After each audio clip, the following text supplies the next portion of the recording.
opportunity bound at Atlanta Motor Speedway. Coming up at top 5 in the Daytona 500. We're now headed to Atlanta. Another super speedway, another track that's going to be action-packed. So stay tuned, subscribe if you're new. This is only race number 2. So as the pace cars hit pit road, I knew, just like Daytona, you got to survive at all costs. And that's not an easy thing to do here on iRacing, because these guys can be dangerous. They can take out the entire field with one bad bump, and you got to position yourself and be there at the end. I'm watching everyone behind me. We're on the outside. I feel good up high. I feel like the outside is the way to go. I feel like I just got to use my head, be smart, and just know that anything can change around any given corner. Fortunately, we are going to make it back around to survive lap number 1. Guy in front of me just popped the wall. But as we're cruising inside the top 10, I've now made it to the back bumper of car number 10.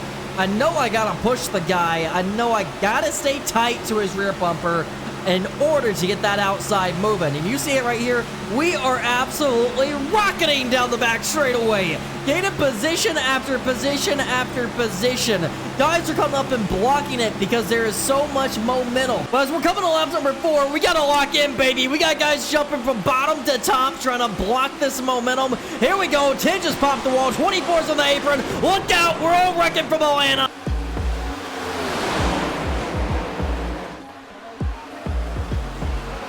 Wrecking up top, wrecking.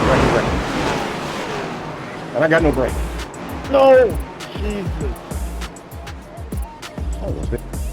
I thought I was going to be able to stay down there. The damage isn't crazy severe. It's not a day ender, but we definitely took a pretty good lick there on the outside groove. Try to shake it off a little bit, but that front bumper ain't looking too good. If you thought things couldn't go from bad to worse, well, I missed pit road. So now we're restarting in position number 5 with this absolute toaster rocket. And by an absolute miracle and a surprise, it held up good in the draft. It held up so good in the draft. This car was able to run in the draft and be completely fine. Now, I couldn't lead the pack, but if I had a car in front of me and a car behind me, we held up good, and we're going to cruise it out here in the 6th position. We have a train formed. We do have a train formed. I am going to have a lot of guys try to pull out because they don't want to push me because they feel like I'm too far hurt. Now, everything was great until lap number 44. The 7 car got to my door. He wanted to pass me. He couldn't pass me. And with these next-gen cars, when you run side by side, it just lets the leaders get away. It let them get away to the point where I was leading this pack and kind of screwed us all here because the 7 ran on my door, and obviously he wants to get around a damaged car, but you see it right there. The side drafting is so bad, this is letting these guys gap us by seconds. By the time he finally did get around me, the leaders was long gone. And maybe in one of the few cars on the inside, everyone just decided to leave me hanging and pretty much move high on me there. So I knew I was in trouble until we got the next yellow flag. If you thought things could get any worse for today, it was now time to hit pit road. Well, I stretched the fuel a little bit too much. I'm now out of fuel, basically, coming to pit road. The car is stuttering on and off, and cruising it is exactly what we did. But unfortunately, this is going to place me 1 lap down. Fortunately, I would catch a yellow flag with 58 laps remaining while being in the lucky dog position, because this guy got turned going into 1, put the 23 into the wall. His day is done. Leaders had to do some ducking and weaving here to get around him. Fortunately, nobody else got collected. I hope I'm not saying this too soon, but this is one of the best in our races. Back yo. Checking up. Check up. Check up. Four. Relax. He's in the middle of the track. He's in the middle. Yep. That was too soon. Woo! Holy crap. After getting back on the lead lap and a little bit of damage repaired, I knew it was go time. Time to try to see what we can do with our toaster rocket as we're going to try to drive our way up to the front.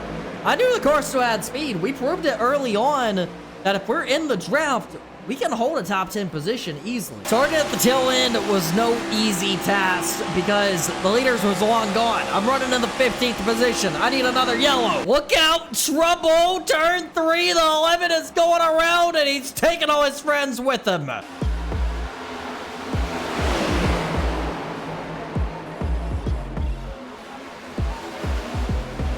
You have been saved. This is definition of we are back in this baby. Running in the 11th position with 19 to go. Running on a hope and a miracle right now of how much damage is on this race car. But with this being a super speedway race, you know things are going to get wild, things are going to get bumpy come the end, and it's all about survival. I know that.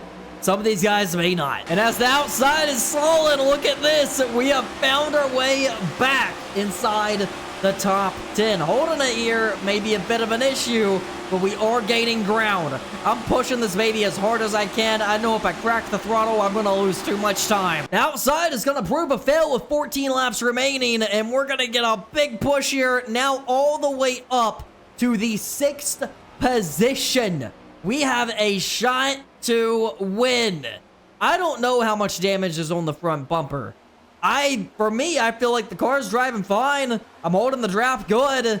What could possibly go wrong here? And with one more pass, we're going to officially find our way up to the 5th position with 13 remaining. Well, this is when your confidence get a little bit too big. I was going for the 4th position, went to the outside. Smart call. If I knew I had as much damage as I had, I wouldn't have done it. But right now, this is not a car that can be leading the outside. We just have way too much damage. We're going to back everyone up almost instantly and pretty much sacrifice that 5th position for nothing. Exactly along, and they're going to see it sneak down, take me 3 wide, and we're going to fall all the way to the back of this pack. But as fate would have it, there'll be another yellow flag. Kapow!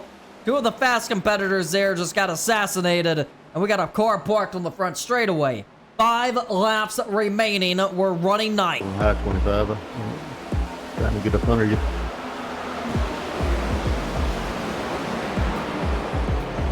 Holy crap! Thanks, 33. Great driver, buddy.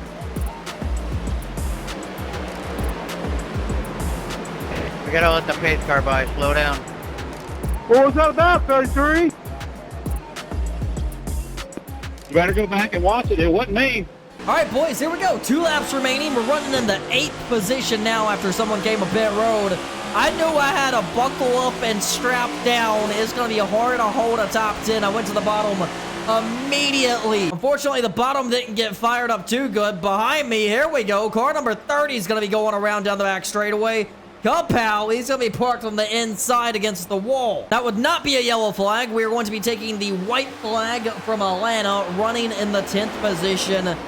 I know I just got to keep my eyes open. If I could get out of here with a good finish, that means I got a top 5 at Daytona. And now this is going to be a top 10 at Atlanta. This is a great way to start our NiS season. As I'm looking ahead of me, everyone's going to get off turn number 4 clean. Up front, there wasn't much of a battle. They raced it back, and there we go. P10 from Atlanta Motor Speedway.